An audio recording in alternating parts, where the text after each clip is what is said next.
네, 여야 현역 의원들의 솔직한 생각, 화끈한 주장을 들어보는 시간입니다. 여의도 박대박. 오늘은 코너 속 제목을 본인이 정치 백신으로 지으신 분, 더불어민주당 박용진 의원과 함께합니다. 안녕하세요. 안녕하세요. 정치는 100% 신뢰, 정치 백신 박용진입니다. 네, 반갑습니다. 100% 신뢰로 백신도 만들어 주실 것으로 기대가 되는. 네. 지금 광주에서 올라오시는 길이라면서요? 예, 1박 2일 일정으로 다녀왔고요. 네. 4시 반에 용산에 도착해서 아, 국회 가서 인터뷰 하나 하고 지금 여기 네. 왔습니다. 네. 광주, 근데 사실 우리 그 정치권에서의 5월이면 거의 광주에 네. 가야 되고 또 예. 광주에서 뭔가 행사가 있다면 또 여러분이 가시고 그럴 텐데 박용진 의원 혼자 다녀오신 거죠? 예, 그렇습니다. 네. 광주 가서요. 어떤 거 하고 오셨습니까? 어떤 행사? 어제 광주의 AI 청년 창업자들 네. 하고 간담회를 가졌어요. 예. 그 자리가 뭐냐면 광주가 지금 광주도 이제 먹고 사는 문제에 대해서 고민이 많지 않겠습니까? 많죠. 근데 광주가 AI 중심 도시를 가겠다라고 하는 음. 계획을 가지고 이제 시작을 했는데 네. 그래서 청년 창업자들 AI 관련 청년 창업자들에게 어허. 여러 기회도 주고 지원도 하고 이런 이제 일들을 하고 있더라고요. 네. 그런데 거기에 혹시 이제 부족한 게 무엇이고 네. 아쉬운 게 무엇이고 중앙 정부가 어떤 지원을 해야 되는지 네. 이런 것들을 좀 현장에서 참여하고 있는 청년들과 얘기를 좀 나눴고요. 네. 그리고 오늘 뭐 광주에서 세계 언론사들하고 이제 인터뷰 일정이 있었습니다. 해당 지역 언론사요? 네, 네. 광주 갔더니 뭐 지역 언론들이 뭐 환영도 아, 해주고 네. 기사도 잘 반영해주고 해서 너무 기분 많이 얻고 왔습니다. 네, 서울이 지역구이신 박용진 의원께서 특별한 정치 행사가 없는데 광주에 다녀오시면서 그런 여러 가지 의미 있는 행사를 하고 오셨습니다. 그래서 바로 지금 3413님 등 여러분이 문자를 주고 계세요. 정말 대선 주자급 행보시네요. 공식적인 박용진 의원의 대선 행보 시작이다 이렇게 이해해도 됩니까? 우리 뭐 표창원 앵커께서 잘 아시겠습니다만 저 원래 뭐 이렇게 그 이른바 그 우뭉 떨고 점잖 빼고 감추고 그러지 않잖아요. 이런 사람 아닙니다. 그래서 네. 그 제 생각 솔직하게 다 말씀드리는 편이라서 예. 이미 대통령 선거 민주당 경선에 도전을 하겠다는 말씀은 드렸고요. 네. 그런 자격을 갖추기 위한 노력을 네. 차근차근히 하고 있는 중이기는 합니다. 근데 음흠. 이번에 갔더니 많은 광주 지역, 광주 전남 지역 언론에서 예. 말씀하신 것처럼 대선 행보로 이렇게 보도를 해주셨는데요. 네. 굳이 부인 안 하고 네. 인정하시는 걸로. 적극적으로 만나고 왔습니다. 네, 거의 뭐 축구에서의 빌드업 하시는 거라고 이렇게 보여지는데 대선 얘기가 나왔으니까요. 오늘 미국에서는 조 바이든 대통령 당선 취임식이 열렸고요. 코로나19 시대를 반영해서 상당히 이색적인 이런 모습들이었는데 조 바이든 대통령에 대한 대한민국 대선 주자 중 한 명으로서의 공식적인 한 줄 평 부탁드리겠습니다. 미국은 상식으로의 복귀, 미국 정치는 통합으로의 복귀. 네, 이렇게 생각을 합니다. 네. 그래서 대통령 취임식 마치고 처음 서명했다는 게 기후협약으로의 그 복귀. 네, 파리 기후협약. 예. 예, 뭐 의미 있다고 생각을 하고요. 그동안 미국이라고 하는 나라가 국제 질서에서 좀 가지고 있었던 역할 이런 것들을 등한시하고 네. 국제 협약과 국제적인 신뢰 이런 것들을 좀 함부로 하면서 미국 중심의 횡포에 가깝다는 평가를 받았었는데 그런 네. 면에서 뭐 상식적인 위치로 다시 이제 복귀하는 거 아니냐 이런 기대를 갖고요. 네. 이거는 기대입니다. 그런데 예. 미국이라고 하는 나라도 뭐 그 자국 이익 중심으로 움직이기 때문에 우리도 아주 예민하게 이거 바라보고 바이든 시대를 잘 이제 대응을 해야 되겠죠. 네. 그리고 미국에서도 뭐 정치는 사실은 국민 통합을 위해서 이제 존재를 해야 되는데 그렇죠. 뭐 극단의 대립 이런 걸 이제 보여줘서 많이 안타까웠거든요. 네. 우리도 미국 정치의 이런 뭐 극단적인 대립, 갈등 이런 걸 지켜보면서 정치가 통합으로의 자기 역할을 제대로 하기 위해서 정치인들이 네. 적극적으로 노력해야 되겠다 이런 생각합니다. 네, 조 바이든 시대를 맞아서 한미 관계에 정말 면밀히 잘 대처해야 되겠다라는 말씀 주셨는데 그와 관련해서 강경화 외교장관이 교체가 됩니다. 사실 네. 청와대 출입 기자나 그 외교부 출입 기자들이 물 먹었다 소위 말하는 전혀 예상도 못했다라고 했는데 박용진 의원은 어느 정도의 예상을 하셨습니까? 시점은 몰랐고요. 그 뭐 강경화 장관이 끝까지 갈 거라고는 생각을 안 했고 여러 의견들이 있어 왔었습니다. 그런데 어쨌든 외교 안보 라인에서 계속해서 호흡을 맞춰 왔었고 장관도 네. 또 정의용 신임 장관 내정자도 그렇기 때문에 앞으로 보다 면밀하게 문재인 정부 마지막 1년 그리고 바이든 시대를 맞이하는 그런 외교 라인의 역량 강화 그리고 재편 이런 것들이 좀 이루어지고 있다고 봅니다. 네, 어느 정도의 막연한 예측은 있으셨다는 말씀이신데, 자 오늘 박용진 의원이 들고 온 본격적인 주제로 들어가겠습니다. 재난지원금입니다. 이미 이제 3차에 걸친 재난지원금이 이루어졌습니다. 재난지원금에 대한 기본적인 박용진 의원의 입장은 무엇입니까? 재난지원금, 그러니까 일단 전체적으로 봤을 때 코로나와 관련된 정부의 대응, 네. 방역이 있고요. 또 이제 경제 차원에서 활성화를 어떻게 할 건지가 있는데 이미 뭐 미국을 비롯한 선진 국가들이 물론 기축통화국 중심이긴 합니다만 거의 무제한의 재정 확장, 유동성 공급 이렇게 지금 진행하고 있지 않습니까? 네. 우리도 무슨 건전 재정, 균형 재정이라고 하는 그 틀에서는 좀 벗어날 필요가 있겠다. 위기니까. 사상 초유의 사태이기 때문에요. 국가가 적극적으로 개입하고 또 여기에 재정적인 확장을 하는 것은 필요하다. 네. 다만 다만에서 제가 질문을 드려야 될 것 같은데, 네네. 다만과 관련돼서 아무래도 가장 큰 게 두 가지 같아요. 하나는 전 국민에게 보편 지급할 것이냐, 네. 하나는 실제 피해를 입으신 분에게 선별 지급할 것이냐, 어떤 쪽이십니까? 재난지원금은 그 이름에 맞게 재난에 대한 피해를 극복하기 위한 지원이 되어야 됩니다. 예. 그러니까 다시 말씀드려서 두 가지 경우가 있죠. 그 코로나 사태로 인해서 어쩔 수 없이 사람들이 잘 안 다니고 모이질 않아서 생기는 피해가 있습니다. 예. 그런 업종이 있습니다. 네. 거기에 적극적으로 지원해야죠. 또 하나는 이거보다 단위가 높은 건데요. 그 정부가 적극적으로 방역 조치 명령을 내려가지고요. 예. 아예 폐쇄를 했거나 못 움직이게 됐거나 이런 업종들과 이제 그 중소 영세 자영업자들이 있습니다. 영업 금지 명령 혹은 제한 명령. 그렇습니다. 네네. 그런데 이 부분에 대해서는 사실은 지원이 아니라 보상을 해줘야 됩니다. 보상. 예. 국가의 명령과 국가의 통제에 의해서 그렇게 경제적 피해를 받을 수밖에 없었으니까요. 네. 그러니까 이 부분은 그 피해를 입은 사람들 그리고 국가 명령에 의해서 멈춰졌던 그 사람들과 대상을 명확하게 해가지고 지원하는 게 맞죠. 네. 우리가 예전 한 2010년 오세훈 전 서울시장이 사퇴하게 된 계기가 무상급식이었는데 그때부터 나왔던 얘기가 보편복지, 선별복지였습니다. 네. 근데 이걸 헷갈리시면 안 돼요. 재난지원금의 문제는 그 복지 차원이 아니거든요. 네. 그러니까 갑자기 닥쳐온 지진, 갑자기 닥쳐온 홍수 이런 것들 때문에 생겨나는 재난에 대한 지원은 그 피해를 대상으로 그 지역에 해줬지 않습니까? 그렇죠. 마찬가지입니다. 그런데 더 나가서 만일에 재난지원금을 전 국민에게 준다고 하는 건 그거는 소비 진작금입니다. 네. 그러니까 그 일본에서도 그걸 지급하면서 뭐라고 그랬느냐면 방역에 협조해주고 함께 해준 그 국민들에게 사기 진작과 사회 연대감을 고취하기 위해서 지급합니다. 네. 우리도 같은 의미에서 했던 거고요.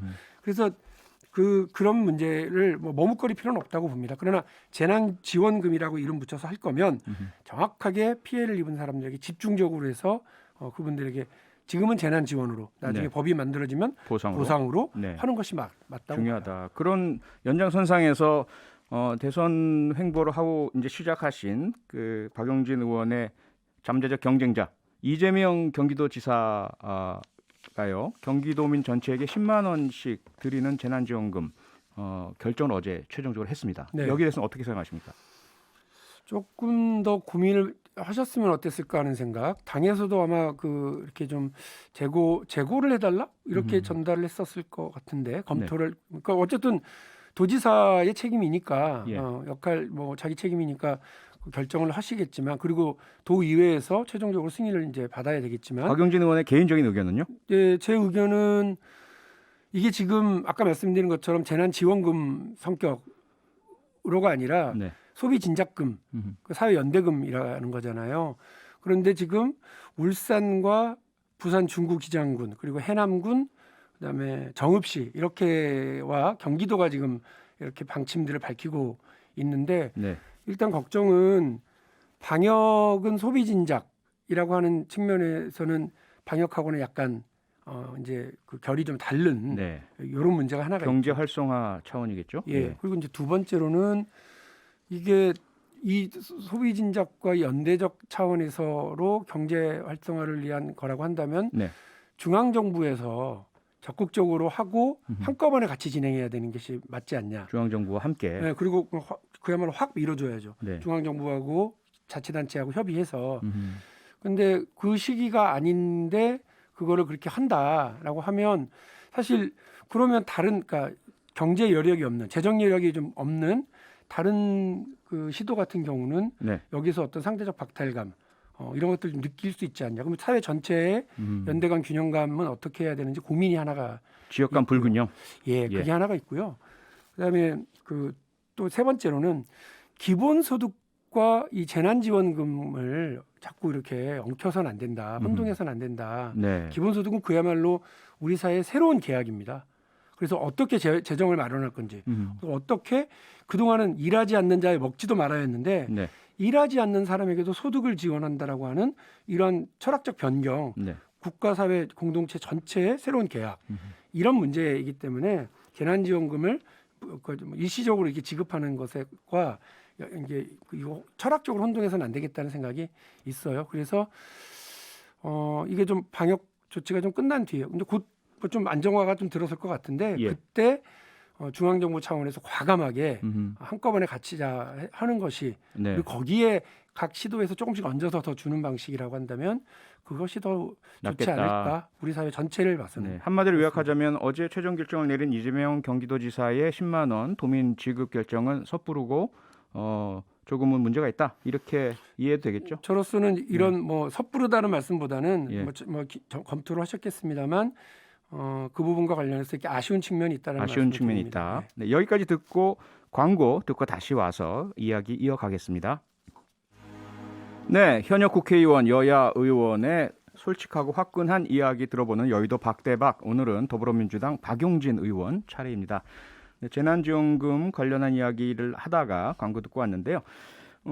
아직 시기적으로 이르다는 이야기도 있고요. 4차 재난지원금이요. 3차 재난지원금 지급이 다 종료되지도 않은 상태인데 그래도 워낙 힘든 분들이 많으시니까 이야기를 시작해야 될 때다라는 부분들도 있고요. 이낙연 더불어민주당 대표께서는 차후 재난지원금 문제는 선별적으로 어려움을 당하신 분께 지급하는 게 맞다 이런 의견을 주셨고 정세균 총리도 비슷한 의견이신 것 같은데 박용진 의원 짧게 어떻게 생각하십니까? 아까도 이미 말씀드렸습니다만 지금 뭐 코로나와 관련해서 우리가 이제 이번에 대유행을 다시 맞으면서요. 네.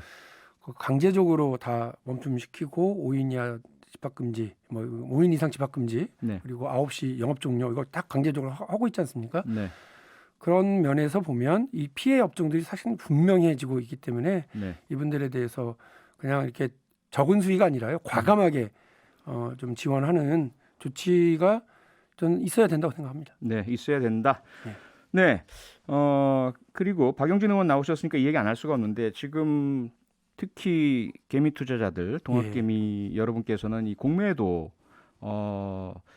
중단 조치가 이제 3월 중순에 마무리되고 재개될 예정이잖아요. 네. 여기 대해서 많은 이제 그 우려를 나타내고 계신데 전문가들이나 주식 증권 시장 쪽에서는 공매도는 어쩔 수 없이 해야 된다. 국제적인 관행이고 우리가 해외 시장에서 밀리지 않으려면 꼭 필요하다. 이런 얘기가 오고 가고 있고 지난주에 박용진 의원께서 공매도 금지 재연장이 필요하다. 이런 의견을 주셨습니다. 아직까지 그 모니터링이라든지 안전 조치가 미흡하다. 현재 지금은 어떤 의견이십니까?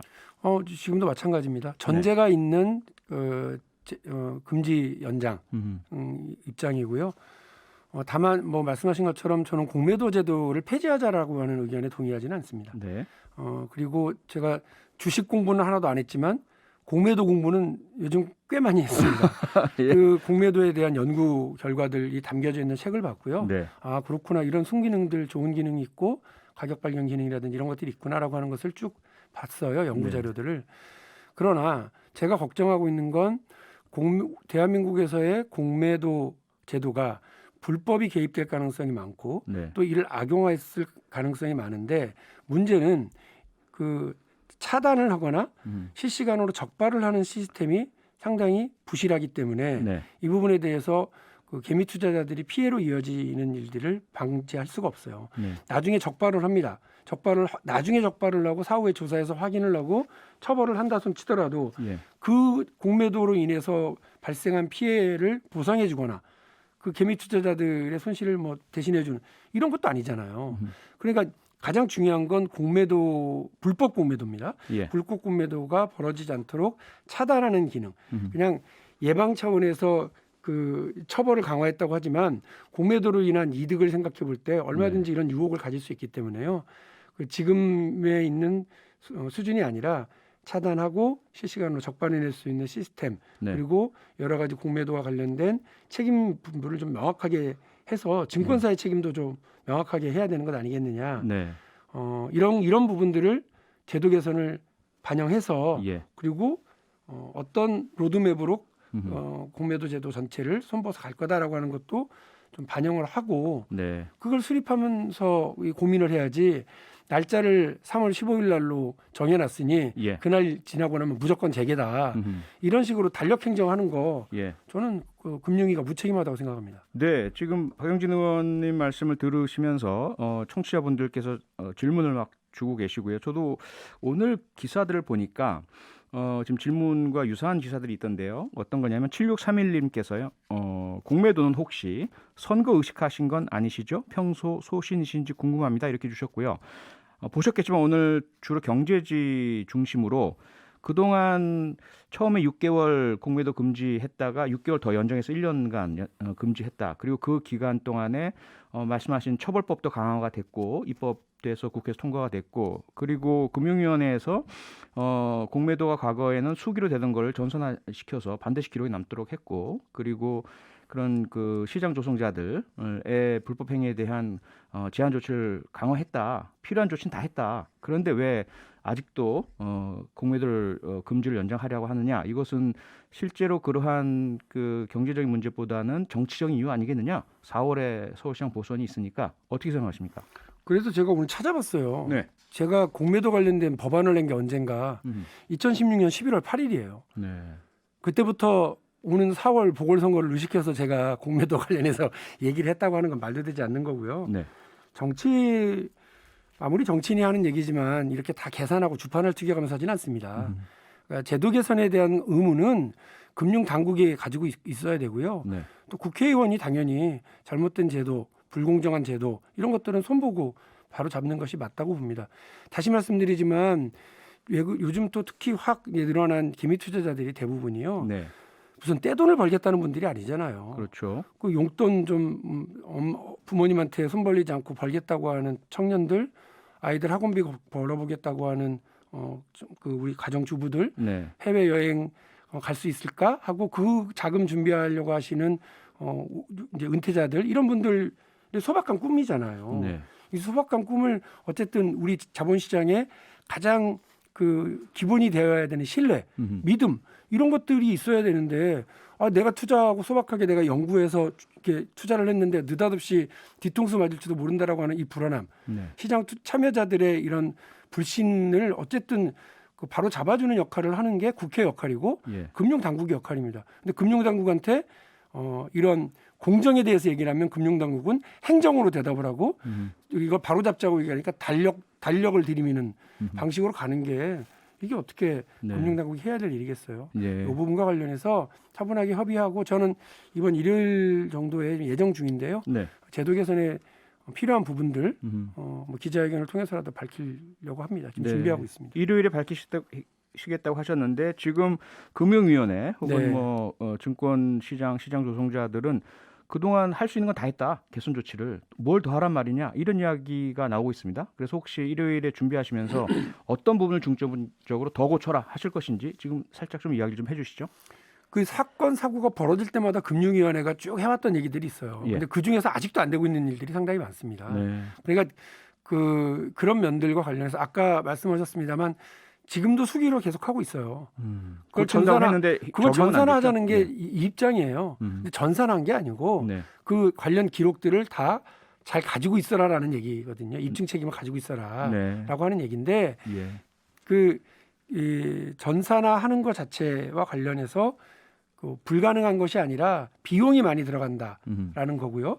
증권사들의 입장과 태도도 그런 건데 최근에 개미 투자자들이 적극적인 증시 참여 등으로 인해서 지난 1년 동안 그 몇천억씩 벌었지 않습니까? 증권사들. 그렇죠. 그런데 시장 참여자들이 가지고 있는 시장에 대한 불신, 제도적인 어떤 불안감 이런 것들을 근본적으로 제거하고 제어하기 위한 그런 노력을 같이 해달라고 하는 게 뭐가 문제입니까? 네. 거기 비용이 좀 들어간다고 계속 저렇게 발뺌하고 있는 것 자체를 저는 납득하기가 어렵고요. 그 불법적인 공매도를 막을 수 있는 더 실효성 있고 현장에서 적용 가능한 조치들을 내놔라 이렇게 이해하면 되겠죠? 네, 그렇습니다. 알겠습니다. 시간이 다 돼서요. 예, 오늘은 여기서 마무리해야 될 것 같습니다. 민주당 박용진 의원과 함께한 여의도 박대박. 다음 주에는 국민의힘 박성중 의원과 함께합니다. 오늘 고맙습니다. 네, 감사합니다. 네. 평일 저녁 6시 5분에 여러분을 찾아갑니다. MBC 라디오 표창원의 뉴스 하이킥.